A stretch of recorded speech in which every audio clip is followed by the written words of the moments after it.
السلام علیکم ناظرین اکرام، اس دنیا کی تاریخ پر اگر نظر دوڑائی جائے تو ہمیں جہاں ایسے حکمرانوں کا تذکرہ ملتا ہے جو اپنی رعایا کی زندگی میں بہتری، آسانی اور آسائش لانے کے لیے کوشاں رہے اور ہمیشہ ان کے لیے باعث رحمت ثابت ہوئے، وہیں ساتھ میں مختلف خطوں پر حکمرانی کرنے والے چند حکمران ایسے بھی گزرے ہیں جن کو اقتدار کے نشے نے ایسا مدہوش کر دیا کہ وہ ظلم و سفاکیت کی ایک بھیانک اور تاریخی مثال بن گئے۔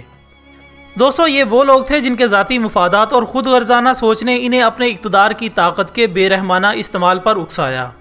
اور وہ اپنی ذات کی تسکین اور مقاصد کی تکمیل کے لیے انسان سے درندے بن گئے، اور یوں لا تعداد انسانی جانوں کے ضیاع اور بے شمار تباہی و بربادی کا سبب بھی بنے۔ تاریخ کے انہی ظالم حکمرانوں میں سے ایک نام ہلاکو خان بھی ہے۔ ناظرین محترم، ہلاکو خان 15 اکتوبر سن 1218 کو پیدا ہوا۔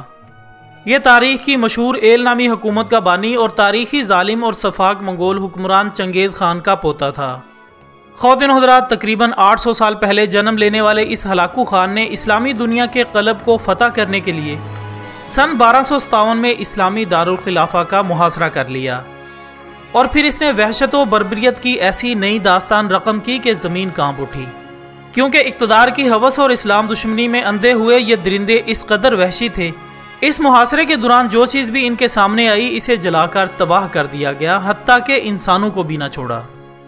مرد، عورت، بچے، بوڑھے، بیمار، تندرست، کسی کا بھی خیال کیے بغیر جو سامنے آیا قتل کر دیا گیا۔ یہاں تک کہ ہلاکو خان کی اس فوج کے ہاتھوں صرف دارالخلافہ میں موت کے گھاٹ اترنے والوں کی تعداد 10 لاکھ کے قریب تھی۔ دوستو، اس محاصرے میں اتنے زیادہ انسانوں کو قتل کیا گیا کہ نہروں، کنووں اور دریاؤں کے پانی کا رنگ سرخ پڑ گیا۔ فوج نے جگہ جگہ لوٹ مار کی، مساجد، محلات، لائبریریوں اور اسپتالوں کو تباہ کر ڈالا،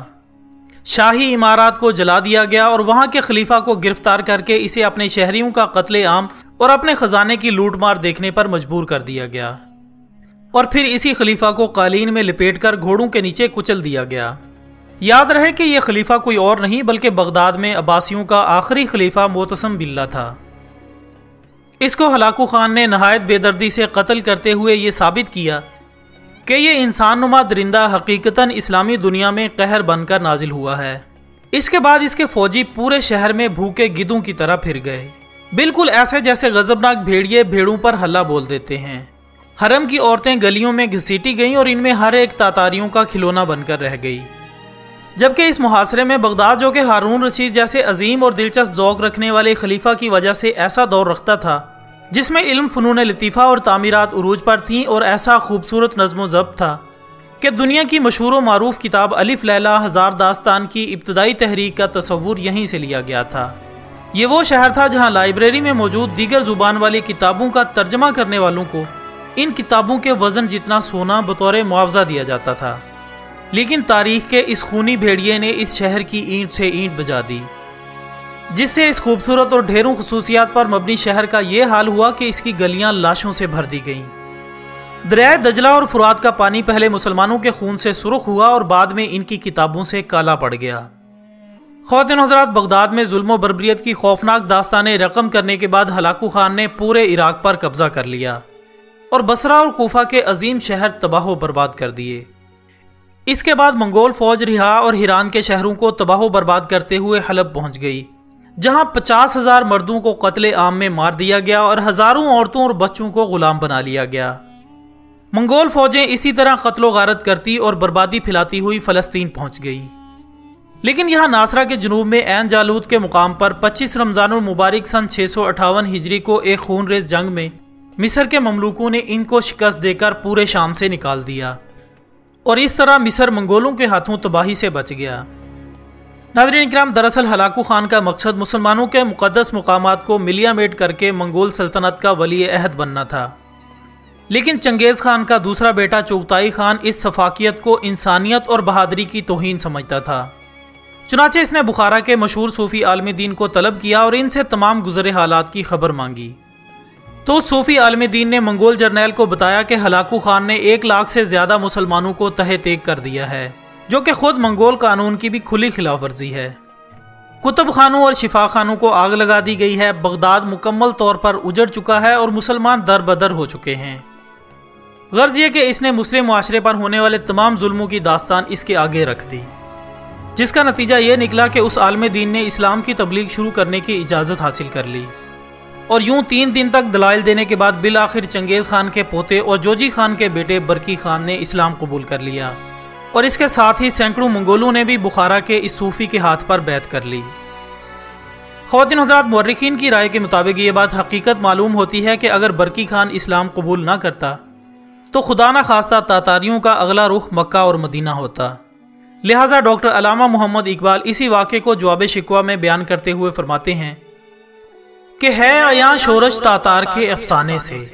پاسباں مل گئے کعبے کو صنم خانے سے۔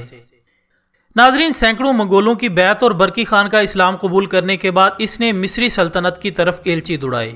اور انہیں حوصلہ دینے کی تلقین کرتے ہوئے اپنی مدد دینے کا بھی وعدہ کیا،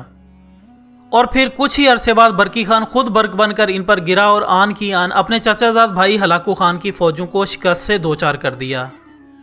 اور سونے پر سہاگا یہ ہوا کہ ہلاکو خان جب واپس آیا تو اس سے بغداد چھن چکا تھا اور منگول فوجیں بھی برکی خان کے ساتھ مل چکی تھیں، اور یہی وہ وقت تھا جب ہلاکو خان کا زوال شروع ہوا۔ خواتین حضرات، تاریخ سے معلوم ہوتا ہے کہ اس کے بعد ہلاکو خان غم و غصے سے پاگل ہو گیا، اور اس ظالم نے مسلمانوں کو کھلے عام قتل کرنے کا حکم دے ڈالا۔ اس کے بعد اس نے مسلمانوں کی صف بندی کروائی اور ان کے سر قلم کروا کر ان کے تڑپتے دھڑوں کو دیکھ کر مزے لینے لگا۔ لیکن اسی دوران ایک ایسا واقعہ رونما ہوا جو اس سفاک ظالم شخص کی موت کی وجہ بن گیا۔ دوستو، کہا جاتا ہے چونکہ ہلاکو خان نے مسلمانوں کو صفوں میں کھڑا کر کے گردنیں اڑانے کا حکم دیا تھا، تو اس کی پہلی صف میں ایک بوڑھا آدمی کھڑا تھا جو موت کے ڈر کی وجہ سے دوسری صف میں چلا گیا، جبکہ ہلاکو خان گھوڑے پر بیٹھا اس بوڑھے آدمی کو دیکھ رہا تھا۔ لہٰذا جب اس کی فوج نے دوسری صف پر تلوار کے وار شروع کیے تو بوڑھا آدمی بھاگ کر تیسری صف میں کھڑا ہو گیا، جبکہ ہلاکو خان کی نظریں مسلسل اس بوڑھے آدمی کی حرکات کو ہی دیکھ رہی تھی۔ ادھر جب تیسری صف میں کھڑے لوگوں کی گردنیں اڑانے کے بعد اس بوڑھے آدمی کی باری آئی تو ہلاکو خان کی آواز گرجی کہ رک جاؤ، اس کو ابھی کچھ نہ کہو۔ یہ کہنے کے بعد ہلاکو خان نے اس بزرگ آدمی سے ایک صف سے دوسری صف میں جانے کی وجہ دریافت کی، تو اس بوڑھے آدمی نے آسمان کی طرف دیکھا اور کہا کہ میں نے پہلی صف کو اس لیے چھوڑا کہ شاید میں دوسری صف میں بچ جاؤں، لیکن موت وہاں بھی پہنچ گئی۔ پھر میں نے دوسری صف کو چھوڑا کہ شاید تیسری میں بچ جاؤں۔ ہلاکو خان جو گھوڑے پر بیٹھ کر ہاتھوں میں لیمو اچھالنے میں مصروف تھا، کہنے لگا کہ یہ کیسی بہکی باتیں کر رہے ہو، بھلا میری تلوار سے کوئی بچ سکتا ہے؟ تو اس بوڑھے نے کہا کہ اوپر والی ذات اگر چاہے تو ایک لمحے میں انقلاب آ سکتا ہے اور مجھے بچا سکتا ہے۔ کیسے بچا سکتا ہے؟ ہلاکو خان نے چیخ کر کہا۔ ناظرین اکرام، ہلاکو خان نے یہ جملہ اتنے جوش سے کہا تھا کہ اس کے ہاتھ سے لیمو گر گیا، اور جب ہلاکو خان گھوڑے کے اوپر بیٹھے بیٹھے ہی گرے ہوئے لیمو کو لینے کے لیے خود کو جھکانے لگا تاکہ زمین پر گرنے سے پہلے ہی وہ لیمو کو پکڑ سکے، تب اسی کوشش میں ہلاکو خان کا پاؤں رکاب سے نکلا اور وہ گھوڑے سے نیچے گر گیا، جس کی وجہ سے ہلاکو خان کا گھوڑا اتنا ڈر گیا کہ وہ بدک گیا۔ ہلاکو خان نے خود کو بچانے کی بہت کوشش کی اور اس کا لشکر بھی حرکت میں آ گیا، لیکن گھوڑا اتنا ڈرا کہ اس نے ہلاکو خان کو پتھروں میں گھسیٹ گھسیٹ کر مار دیا۔